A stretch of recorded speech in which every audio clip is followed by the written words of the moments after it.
네, 안녕하십니까. 네이버 카페 건강한 부자 클럽 매니저 안종현입니다.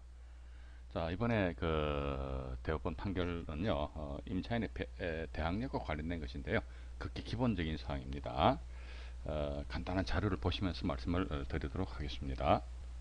네, 대법원 사건이네 보니까 사건 번호가 대법원 99다 9981호 건물 명도 관련된 판결입니다. 이것은 뭐니까 우리 주택임대차 보호법 제3조 규정을 보게 되면 임차인으로서의 대항력권은 주택의 인도와 주민등록을 마친 때 이렇게 나와 있거든요. 근데 그 이 길부터 나와 있는 이 길부터라는 의미는 뭐냐, 이게 그 다음 날 오전 0시다. 그럼 예를 들자면요.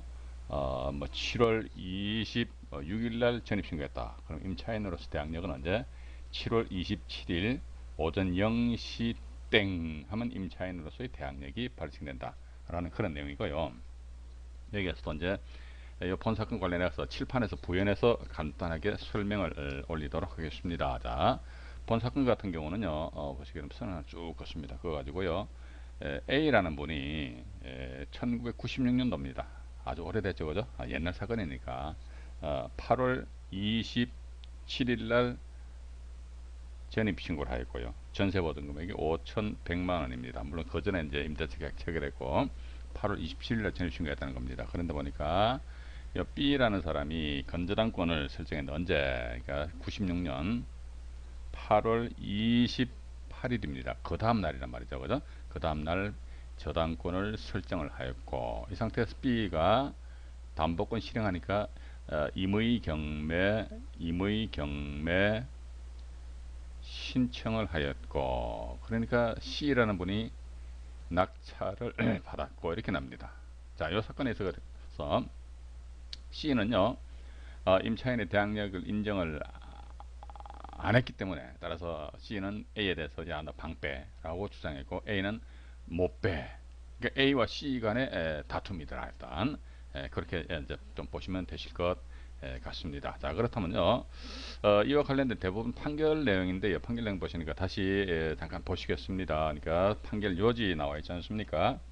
여기 아마 조금 전에 정리해드린 그 내용하고 똑같습니다. 주택임대차보호법 제3조의 임차인이 영주택의 인도와 주민등록을 마친 때에는 그 이 길부터 제3조에 대해서 효력이 생긴다고 하면 그 이 길 오전 0시부터 대항력이 생긴다는 취지다 해가지고요. 밑으로 쭉 내려오면 원문에서 이거 제가 조금 전에 칠판에서 여러분들에게 말씀드렸습니다만은 5,100만 원으로 임차를 해가지고 8월 27일에 점 신고했죠. 근데 8월 20 임차인이 받아 8월 28일 오전 0시 땡 하면 대항력이 발생된다 이거죠. 그런데 보니까 8월 28일자 주간이죠. 저당권은 등기소 9시 문 여니까 주간이잖아요. 주간에 격려된 이 사건 저당권의 기한, 이게 저당권자 경비 신청했다는 거예요. 경락인인 낙찰자죠, 그죠? 낙찰자의 원가에게 대항할 수 있다 할 것이므로. 왜냐면요, 당연하죠.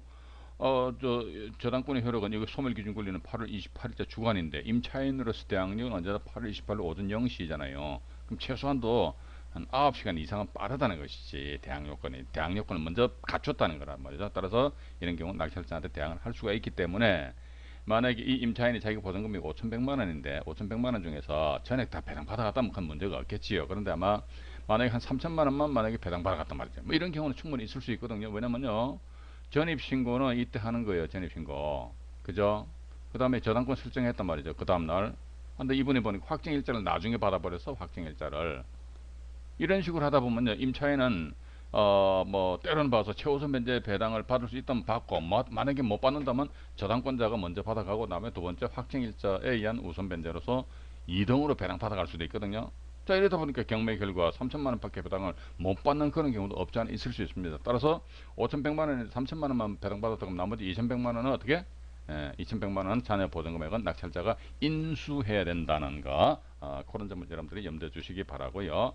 이와 관련된 그 사건을 하나 여러분들에게 소개해드리겠습니다. 현재 제가 요 촬영하는 당시 현재 본 사건 경매 진행 중에 있습니다. 보시니까 2017년 7월 31일 날에 가 4억 8천만 원에서 그 전에 보니까 길 변경이 두 번 됐네요. 변경이 두 번 됐고 이 상태에서 이제 노원구 상계동에 이제 아파트지 않습니까? 아파트인데 밑으로 잠깐 내려가 보겠습니다. 내려가 보면요. 근데 이분이 이제 진정한 임차인인지는 모르겠습니다. 근데 보니까 전입 날짜는 2011년도 2월 14일이지요. 근데 저당권은 언제입니까? 2011년 2월 15일이지요. 그 다음 날이잖아요. 그죠? 자, 그렇다면 결과론적으로 뭐다? 이분이 만약에 임차인이라면은 그 다음 날 언제입니까? 2월 15일이죠. 그죠? 2011년 몇 시? 오전 0시 이렇게 나가는 거예요. 자, 그런데 이 건전한권 신한은요, 2015년이죠. 그죠? 2015년, 2011년 죄송합니다. 2011년 2월 15일입니다. 2월 15일이에요. 몇 시? 그러니까 주간이죠, 주간. 그죠? 등기소 9시 문 여니까 주간이잖아요, 주간. 그죠? 따라서 최소한도 9시간 빠르다 이게. 그렇기 때문에 낙찰자한테 대항을 할 수가 있다. 그런데 이분이 진정한 임차인인지 그 여부에 대해서는 전 여기서 확답을 못 드립니다만 아마 제가 보는 관점에서 추정컨대 신한은행에서 말이지요. 2억 8,800만 원 저당권 설정했습니다.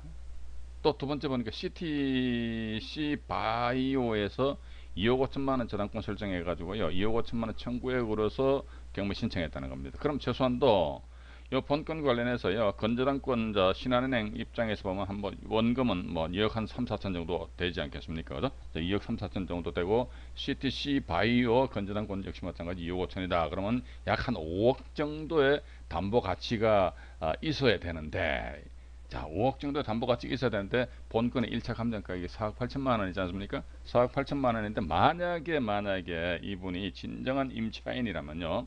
이분이 진정한 임차인이라면은 자, 진정한 임차인이라면 때려는 봐서 확정일자도 저당권보다 빠르고 배당 요구를 배당 요구를 했다면은 그때는 이 임차인이 배당 다 받아간단 말이죠, 그죠? 배당 다 받아감으로 인해서 이 저당권자들의 채권 확보하는 데 좀 실패를 한단 말이죠. 그렇기 때문에 제가 보는 관점에 있어서는 아마도 특히 금융권에서 본건에 대해 담보 취득을 할 당시에 딱 보니까 이 사람 전입신고돼 있네. 이 사람 누구요? 그러니까 아마도 무상임대차 확인서라든지 무상임대차 각서라든지 뭐 이런 거 받아 놓았지 않았겠느냐. 따라서 이런 유형의 물건에 혹시 입찰을 하신다더라 그러면요. 신한은행 건전한권 찾아가는 거죠. 찾아가가지고 무상임대차 각서 받아 놓은 게 있느냐. 자, 그러면 담보 취득할 당시에 무상임대차 각서를 받아 놓았다더라, 그죠? 받아 놓았다 이랬을 적에는 제3자가 들어가서 낙찰을 받더라도요, 이분이 나중에 나는 임차인이야 라고 돌변하더라도 이분의 임차인으로서 주장은 받아들여지지 않는다. 왜?